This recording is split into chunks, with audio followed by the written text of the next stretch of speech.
Hoy les quería compartir algo como para reflexionar, ¿sí? Como hijos de Dios, ¿sí? Porque en algún momento de nuestra vida nosotros hemos buscado a Dios, ¿sí? La mayoría de las personas tal vez buscan a Dios o buscaron a Dios en momentos difíciles, otras personas no, ¿sí? No necesariamente uno tiene que buscar a Dios en los momentos complicados, ¿no? Pero seamos realistas que muchas personas buscan o buscamos, ¿sí? A Dios en esos momentos, ¿sí? O tal vez sea este el momento que vos decidiste buscar a Dios. En este momento, por primera vez, decidís en tu vida darte la oportunidad a vos. ¿Qué es esto del cristianismo? De este mensaje de salvación que muchas personas, hermanas en Cristo nuestra, tratan de proclamar día a día. Y en ese mismo instante que uno decide buscar a Dios y lo halla, porque Dios está muy cerca, está pendiente y esperando nuestra decisión, porque su parte ya la hizo, enviando a su Hijo y nuestro Señor Jesucristo, y Él decidiendo entregar su vida para que nosotros tengamos una vida nueva, una vida distinta, a partir de la venida del Cristo. Y te quiero hablar de el perdón, ¿sí? Pero el perdón desde el punto de vista de Dios, porque muchas veces, ¿sí? Nosotros nos tenemos que aprender a perdonarnos también, ¿sí?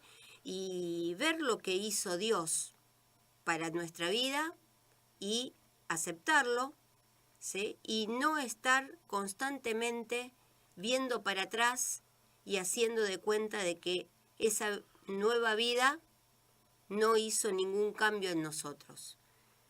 Vamos a ir viendo de a poco. Yo quiero ir a empezar en Hebreos, porque antes de que venga el Cristo, que fue la bisagra para toda la humanidad, Dios no dejó desamparado a su gente, a su pueblo. Él instituyó, ¿sí?, la ley, en donde la gente que amaba a Jehová podía acercarse a Él, pero había otras reglas, ¿sí? Vamos a empezar en Hebreos, en el capítulo 9, y vamos a leer varios versículos de este capítulo, y vamos a leer bastante, de Hebreos también. En el 9.1 dice: ahora bien, aún el primer pacto tenía ordenanzas de culto y un santuario terrenal. Estas eran las reglas de juego en la época de la administración de la ley. Ese primer pacto, ¿sí?, que Dios hizo con el hombre. Tenía ordenanzas de culto y un santuario terrenal, físico.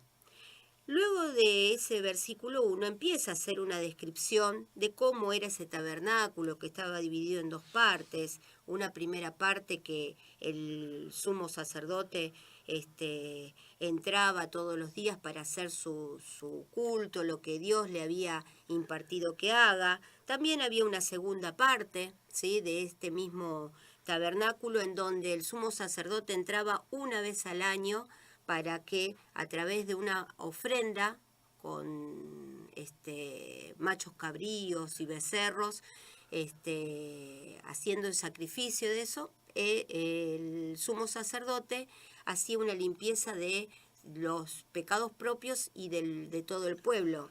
Y siguiendo en el versículo 6, algo de eso comenta entonces y dice: y así, dispuestas estas cosas, después de la descripción de ese tabernáculo terrenal, en la primera parte del tabernáculo entran los sacerdotes continuamente para cumplir los oficios del culto, ¿sí? Era lo que te comentaba recién. Pero en la segunda parte, solo el sumo sacerdote, una vez al año, no sin sangre, la cual ofrece por sí mismo y por los pecados de ignorancia del pueblo, dando el Espíritu Santo a entender con esto que aún no se había manifestado el camino al lugar santísimo, entre tanto que la primera parte del tabernáculo estuviese en pie, lo cual es símbolo para el tiempo presente, según el cual se presentan ofrendas y sacrificios que no pueden hacer perfectos en cuanto a la conciencia al que practica ese culto. Frenemos acá como para entender esto. El sacerdote entraba año tras año a ese lugar santísimo para hacer limpieza de pecados, ¿sí? Y dice en el 7 que no lo hacía sin sangre, es decir, que necesitaba la sangre, ofrecer algo con los machos cabríos, los becerros, ese sacrificio que Dios le había pedido al hombre para que haga año tras año para ofrecer por sí mismo y por los pecados de ignorancia del pueblo, dice, ¿sí? Esto lo hacía año tras año. Vamos a frenar acá. Vamos a continuar en el capítulo 9 de Hebreos, pero quiero hacer un paréntesis e ir a leer un pasaje de Romanos, para ir viendo la comparación de lo que era este ritual que tenía los sacerdotes que hacer año tras año para limpiar los pecados del pueblo y de ellos mismos, con la administración luego de Cristo, ¿sí? La administración de la gracia. En Romanos capítulo 10, en el versículo 4, dice, porque el fin de la ley, ¿sí? El propósito de la ley es Cristo, para justificar a todo aquel que cree. Porque de la justicia que es por la ley, Moisés escribe, el hombre que haga estas cosas vivirá por ellas. ¿Por qué? Porque era todo por obras. El hombre tenía que hacer, ¿sí? El hombre que haga estas cosas vivirá por ellas. Pero la justicia que es por la fe dice así, no digas en tu corazón, ¿quién subirá al cielo? Esto es, para traer abajo a Cristo. O, ¿quién descenderá al abismo? Esto es, para hacer subir a Cristo de entre los muertos. Mas, esta justicia que es por la fe, ¿qué dice? Cerca de ti está la palabra, en tu boca y en tu corazón. Esta es la palabra de fe que predicamos. Este es el Evangelio, ¿sí? Esta palabra predicamos, este Evangelio hablamos. Que si confesares con tu boca que Jesús es el Señor y creyeres en tu corazón que Dios le levantó de los muertos, serás salvo. Porque con el corazón se cree para justicia, pero con la boca se confiesa para salvación. Hay un contraste entre lo que es la justicia, ¿sí? La justicia que es de la ley de Moisés con la justicia que es por la fe. Y esa fe vino con Cristo. Pero, siguiendo en Gálatas, también vamos a ver, en Romanos vemos que hay una diferencia, entonces, entre la justicia que es por la ley de Moisés y la justicia que es por la fe en Cristo. En Gálatas capítulo 3 dice más o menos lo mismo, agrega algunos detalles más, ¿sí? En Gálatas 3, en el versículo 19, se hace una pregunta y dice entonces, ¿para qué sirve la ley? Fue añadida a causa de las transgresiones. Claro, el hombre estaba haciendo cualquier cosa, entonces Dios tuvo que reglamentar, tuvo que ordenar esta situación porque era necesario, es a causa de las transgresiones, hasta que viniese, ¿sí?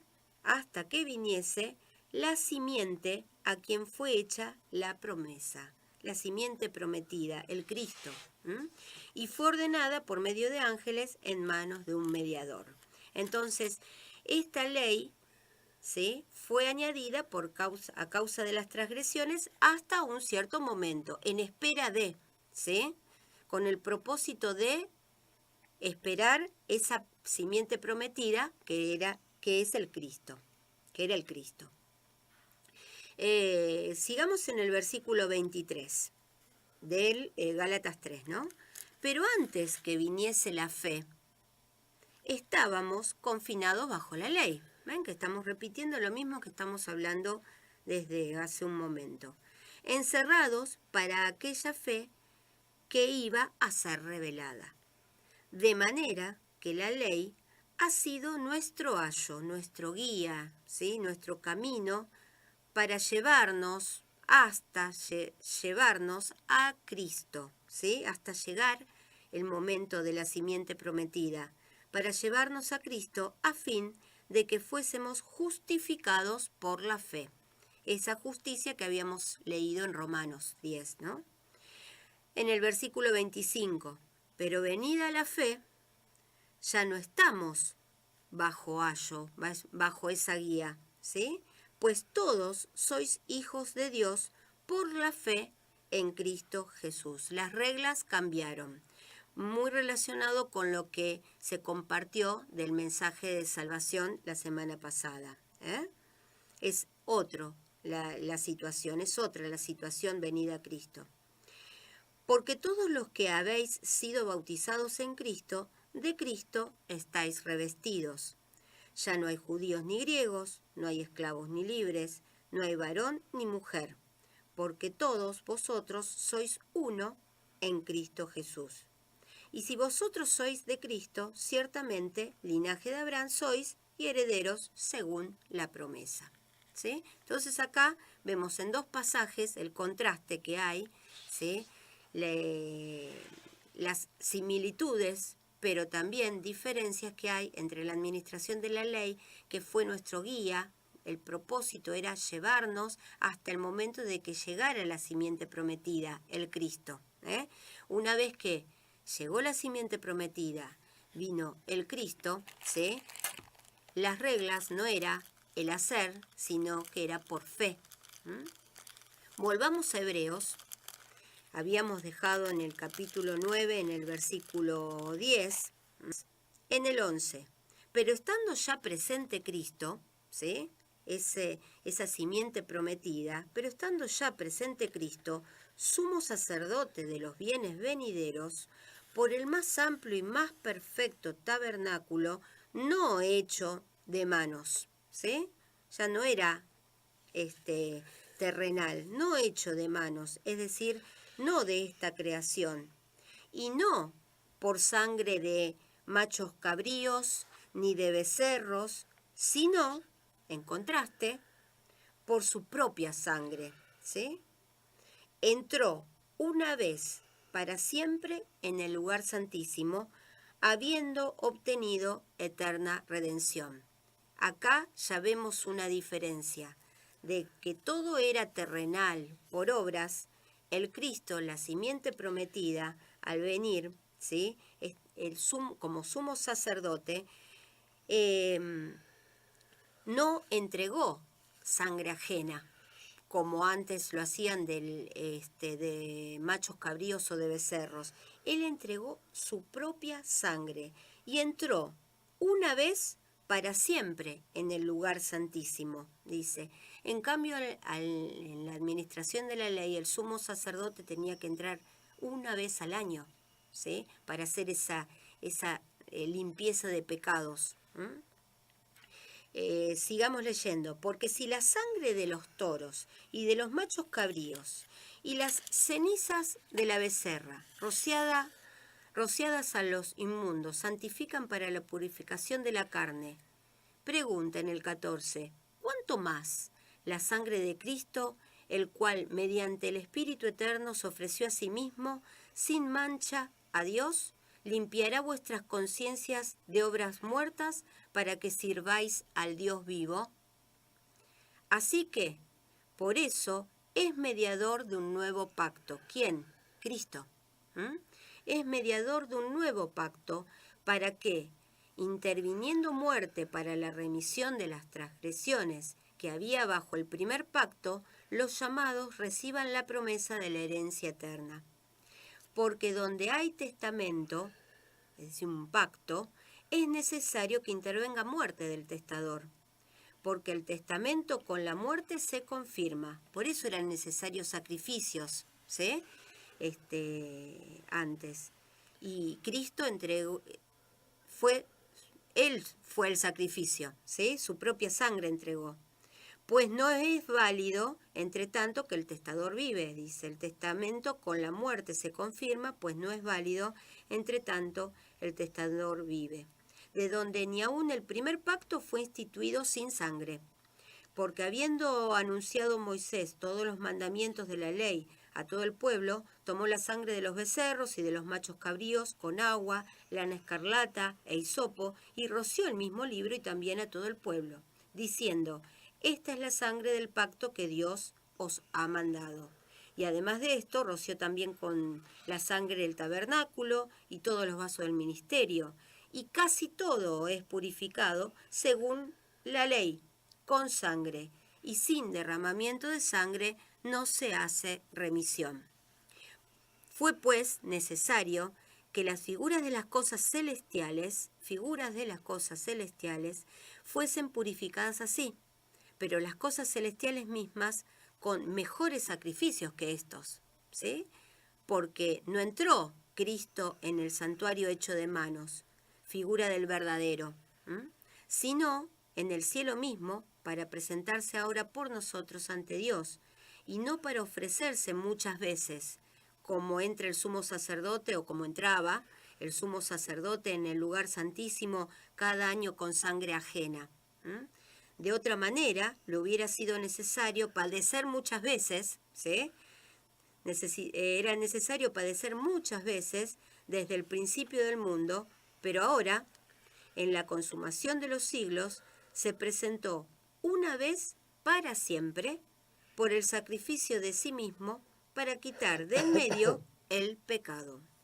Y de la manera que está establecido para los hombres que mueran una sola vez y después de esto el juicio, así también Cristo fue ofrecido una sola vez para llevar los pecados de muchos y aparecerá por segunda vez sin relación con el pecado para salvar a los que le esperan. ¿Ven? Era necesario leer todo esto para que Dios reveló esta porción de su palabra, ¿sí? Para que quede bien claro que todo lo que había dejado para hacer en la administración de la ley era figura de lo que iba a venir, ¿sí? Era necesario la sangre. Y sigamos en Hebreos, capítulo 10, en el versículo 1. Porque la ley, teniendo la sombra de los bienes venideros, no la imagen misma de las cosas, no era eso lo necesario, ¿sí? Nunca puede, por los mismos sacrificios que se ofrecen continuamente cada año, hacer perfectos a los que se acercan. De otra manera, si hubiera sido perfecto, ¿no?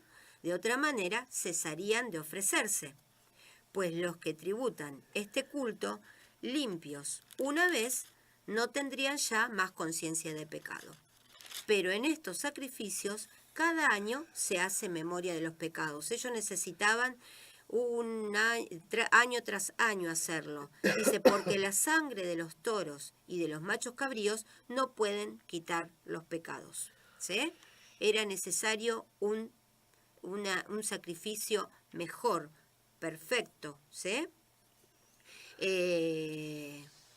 Y nos vamos a meter en eso, en ese sacrificio perfecto. Por eso vamos a ir ya a las epístolas en Colosenses 1.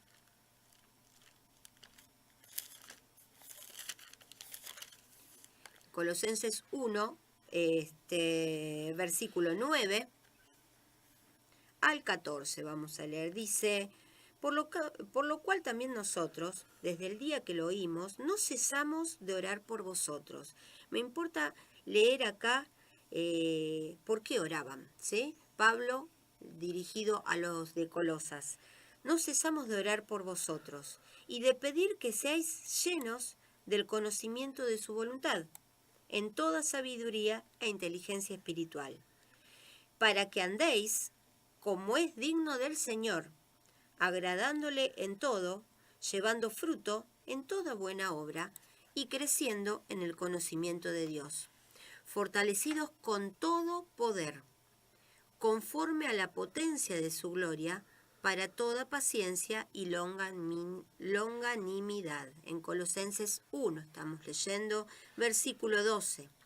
Con gozo damos gracias al Padre que nos hizo aptos para participar de la herencia de los santos en luz, el cual nos ha librado de la potestad de las tinieblas. Dios nos ha librado de la potestad de las tinieblas y nos ha trasladado al reino de su amado Hijo. En quien, en este amado Hijo, en quien tenemos redención por su sangre, ¿sí?, el perdón de pecados. Por su sangre, Él fue el sacrificio perfecto. Tenemos por su entrega, por su sacrificio perfecto, el perdón de pecados. Y en Efesios 1 habla de lo mismo. Efesios 1, versículo 3, dice: bendito sea el Dios y Padre de nuestro Señor Jesucristo, que nos bendijo con toda bendición espiritual en los lugares celestiales en Cristo, según nos escogió en Él antes de la fundación del mundo, para que fuésemos santos y sin mancha delante de Él. En amor, habiéndonos predestinado para ser, ¿qué?, adoptados hijos suyos, para tomar la posición de hijos suyos por medio de Jesucristo, según el puro afecto de su voluntad, para alabanza de la gloria de su gracia, con la cual nos hizo aceptos en el amado, en quien, en este amado Cristo, ¿sí?, en quien tenemos redención por su sangre. Tenemos el perdón de pecados según la riqueza de su gracia. Y después siguen versículos maravillosos, pero nos frenamos acá por lo que estamos compartiendo hoy. Esta redención, ¿sí?, este perdón de pecados que tenemos, ¿sí?, por la entrega perfecta, como sacrificio perfecto de nuestro Señor. Sigamos y nos vamos a quedar en Romanos, como estos 2 últimos sábados atrás que estuvimos compartiendo bastante de Romanos, del libro de Romanos, en Romanos 5. Romanos 5, versículos 7 al 10. Dice, hablando de esta entrega perfecta, este sacrificio perfecto de nuestro Señor, dice en Romanos 5, versículo 7, ciertamente apenas morirá alguno por un justo. Con todo pudiera ser que alguno osara morir por el bueno. Pero Dios muestra su amor para con nosotros en que, siendo aún pecadores, ¿sí?, en esta situación, muertos en pecado, estábamos en el momento que decidimos buscarlo a Dios, ¿sí?, aún siendo pecadores, Cristo murió por nosotros, ¿sí? Él fue el sacrificio perfecto. Él nos dio la redención de pecados. Dios nos dio redención de pecados a través del sacrificio de Cristo. En el 9, pues mucho más, estando ya justificados en su sangre, en la sangre de Cristo, por Él seremos salvos de la ira, ¿sí? Por medio de Él seremos salvos de la ira. Porque si, siendo enemigos, fuimos reconciliados con Dios, si estábamos muertos en pecado, fuimos reconciliados con Dios por la muerte de su Hijo, mucho más, estando reconciliados, seremos salvos por su vida, por su resurrección, Por algo es que Dios nos dice que si confesamos, proclamamos y aceptamos a Jesús como nuestro Señor y creemos en el corazón que Él lo resucitó, ¿sí?, que Él está vivo, seremos salvos. Por su vida seremos salvos. Sigamos en Romanos 6, siguiente capítulo de Romanos, versículo 10. No, vamos a leer desde el 8 y dice: y si morimos con Cristo, creemos que también viviremos con Él, sabiendo que Cristo, habiendo resucitado de los muertos, ya no muere, ¿sí? Ya está vivo, sigue vivo. La muerte no se enseñorea más de Él, porque en cuanto murió, al pecado murió una vez por todas, mas en cuanto vive, para Dios vive. Así también vosotros consideraos muertos al pecado, pero vivos para Dios en Cristo Jesús, Señor. Importante tener presente que nosotros, ¿sí?, estamos vivos para con Dios, porque ya Cristo entregó su vida por cada uno de nosotros, ¿sí? Él murió por cada uno de nosotros y nos dio por su sangre, a través de la entrega de su sangre, ¿sí?, con su propia sangre, la redención de nuestros pecados. Eso es lo que sucede en el mismo momento que nosotros decidimos buscarlo a Dios. Y en Romanos 8, en los primeros versículos, dice: ahora pues, teniendo en cuenta esto, lo que Dios a través de Cristo hizo por cada uno de las personas, de los hombres, ahora pues ninguna condenación hay para los que están en Cristo Jesús. No hay ninguna condenación, ¿sí? Los que no andan conforme a la carne, sino conforme al Espíritu. Porque la ley del Espíritu de vida en Cristo Jesús me ha librado de la ley del pecado y de la muerte. Porque lo que era imposible para la ley, por cuanto era débil por la carne, Dios, enviando a su Hijo en semejanza de carne, de pecado, y a causa del pecado condenó al pecado en la carne, para que la justicia de la ley se cumpliese en nosotros, que no andamos conforme a la carne, sino conforme al Espíritu. ¿Sí? Lo que era imposible para la ley, ¿sí?, porque esa remisión de pecados tenía que renovarse, podríamos decir, año tras año, con Cristo, ¿sí?, entró la redención, ¿sí?, eterna, ¿sí?, esa redención de pecados desde el mismo momento que nosotros confesamos a Jesús como nuestro Señor y creemos que Dios lo resucitó. Es decir, que Dios ya nos perdonó, ¿sí? Nos perdonó por medio de Jesucristo. Nosotros ahora tenemos que pensar, ¿sí? Nosotros ya nos perdonamos también, o parece como que muchas veces nos sentimos en falta, ¿sí?, pidiéndole que Dios nos perdone aquello que ya perdonó, ¿sí? No digo que siempre suceda, pero hay muchas personas que y en distintos momentos de nuestra vida, que nos sentimos condenados o pensando qué mal hicimos, qué malos éramos antes, ¿sí? Y no tener en cuenta de que Dios, ya a través de Jesucristo, nosotros ya fuimos perdonados. No tenemos que seguir pensando que ese pecado o en esa situación o lo malo que hayamos hecho antes está en la memoria de Dios. Dios ya lo borró. Remisión de pecados es borrón y cuenta nueva para Dios. En Primera de Timoteo. Primera de Timoteo, capítulo 1. El versículo 13 al 16, ¿sí?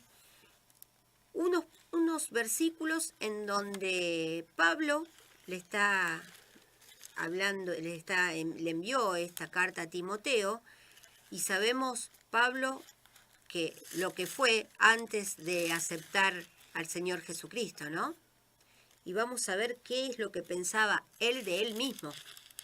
Dice, habiendo yo sido antes blasfemo, perseguidor e injuriador, mas fui recibido a misericordia porque lo hice por ignorancia en incredulidad.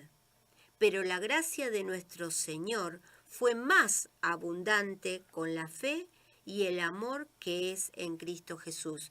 Él no es que borró todo su pasado, él sabía lo que fue, pero, dice, más fui recibido, reconoció lo que era antes, pero también reconoce la superioridad de nuestro Dios, que dice que fue recibido a misericordia. Dios tuvo misericordia de él y por la gracia, ¿sí? Algo inmerecido porque él reconoce que él reconocía acá que era inmerecido. Pero por la gracia de nuestro Señor fue más abundante con la fe y el amor que es en Cristo Jesús. Palabra fiel, sigue diciendo en el 15, y digna de ser recibida por todos, que Cristo Jesús vino al mundo para salvar a los pecadores, de los cuales yo soy el primero. ¿Sí? Entonces, cada uno de nosotros también decimos, nosotros estábamos muertos en pecados. ¿Sí? Nosotros fuimos pecadores. En el momento que nosotros decidimos acercarnos a Dios, aceptar a Jesucristo como nuestro Señor y creer que Dios lo resucitó y que Él está vivo y que es nuestra guía, nuestro Señor como parte de su cuerpo, Dios borró todos esos pecados, hizo remisión una vez y para siempre, ¿sí? Por gracia, lógicamente, reconozcamos que si nosotros tuviéramos que perdonar a otra persona, pero algo muchísimo más minúsculo de lo que Dios nos perdonó, nosotros no borraríamos de nuestra memoria, ¿no? Pero Dios sí, Dios lo puede hacer. Dios lo hace, de hecho. Y quiero releer Hebreos 10, pues ya voy terminando igual. Hebreos 10,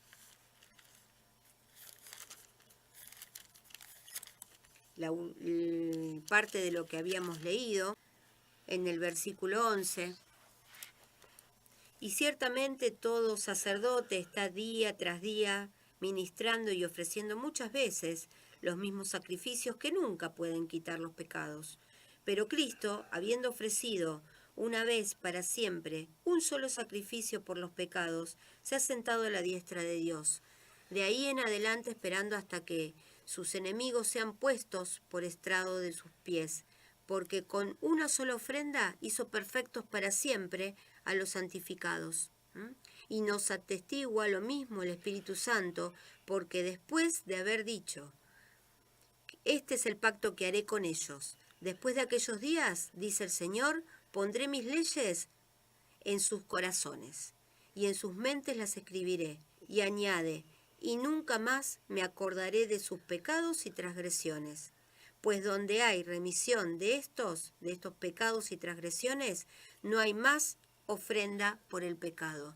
Ya Jesucristo entregó su vida una vez para siempre, para toda aquella persona que se acerque y decida, ¿sí?, como decimos siempre, aceptar a Jesús como su Señor y creer en el corazón que Dios lo resucitó, que Él está vivo. Ya Dios por medio de Jesucristo nos redimió de nuestros pecados. En el mismo momento que aceptamos y confesamos a Jesús como nuestro Señor, ¿sí? Y creer que Él es nuestra guía en toda la iglesia, como guía de todos los hijos de Dios, ¿sí? Se borraron nuestros pecados pasados. Somos justificados por la misericordia de Dios y salvos de esa ira futura, de esa gran tribulación que va a suceder. No traigamos entonces nosotros nuestros pecados antiguos, aquellos pecados que el mismo Dios, por el sacrificio de nuestro Señor Jesucristo, ya los borró de su memoria.